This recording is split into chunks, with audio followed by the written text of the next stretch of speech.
Hi, this is Ken Kaplan from the New England Motorcycle Museum, and today I've got this absolutely awesome 1973 CB500K2 Honda Cafe bike.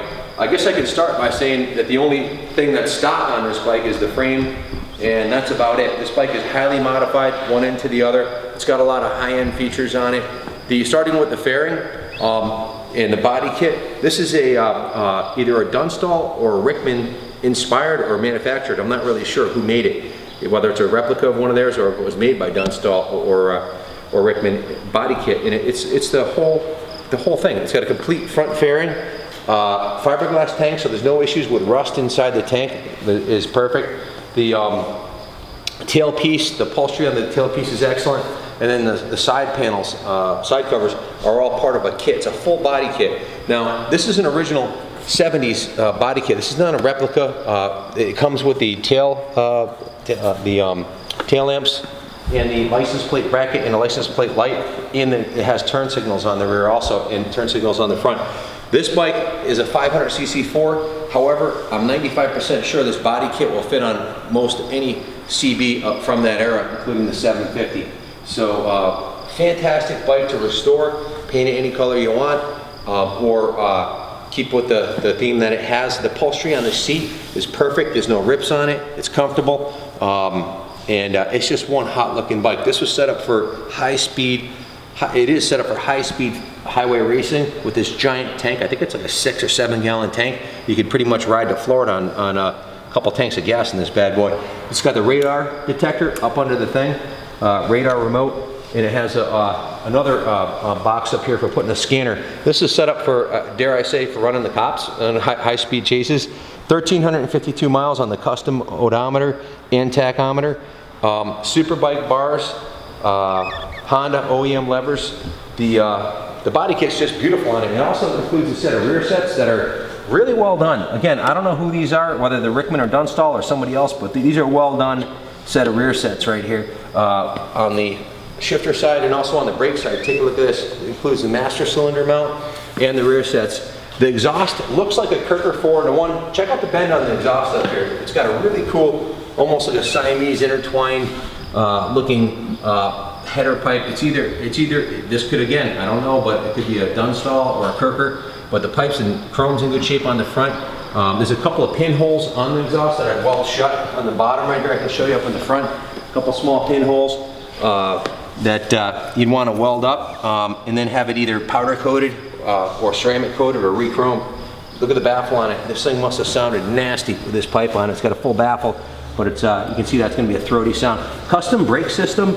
I'm not sure exactly whose they are, but they say on it KH. So they're KH calipers with and rotors, oversized rotors with a big look at that. It has like a drilled aluminum brake stay. So it's a complete custom braking, high performance braking system on the rear and on the front. There's a matching one on the front. Like I said, everything on this bike is tricked. I'm not sure what these mags are off of, but they're a custom set of mags. I don't know if they're Lester's or they're OEM. Again, we bought this from an 80-year-old guy who owns a motorcycle museum, and this is just one of the bikes he had in his inventory. So, you know, the ignition key is where it's supposed to be, right under here. You can see that, and it's got dual horns on it, so you can honk as you're running the cops. Really cool bike. Set of Girling style shocks, they're not the OEM shocks.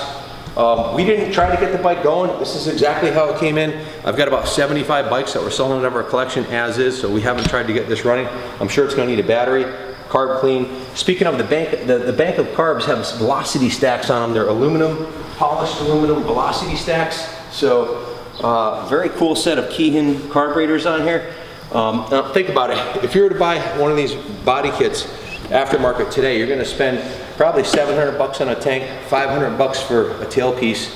That's 12. Then you got a fairing that's going to be about 600. You got almost $2,000 worth of body kit here. You've got the custom exhaust. You've got the full custom brake system, and then you've got the fact that it's a 73 CB500K2, which in its own it has a great value. The center stand, kickstand. The bike has tons of curb appeal, and it just reeks of that 70s cafe, and that's what's hot today. People are building cafe bikes. The manufacturers and a lot of bike builders, this is what's hot. So, you know, we consider you know, if it was my bike, I would paint it a fire engine red and powder coat the rims black, build the engine, and excuse me, you'd have yourself one kick-ass retro cafe bike. So, like I said, it's being sold as is. High Better gets it. There's a low reserve on it, and all proceeds from the sale of the bike are going to the New England Motorcycle Museum. Not sure what else I can tell you about it. It's just a super trick custom cafe bike. It's got a mural on the side of the bike, actually going around the corner. A lot of the parts are anodized on it, which obviously, if you're going to take it apart and redo it, your colors, that would be no big deal. But the engine, see, the engine cases are mint. There's no cracks on the cylinder heads or anything. Just a really cool bike. If you have any questions about it, give me a call, 860-454-7024. And I'm going to roll this baby back into the museum, put it on display. Good luck bidding, and God bless.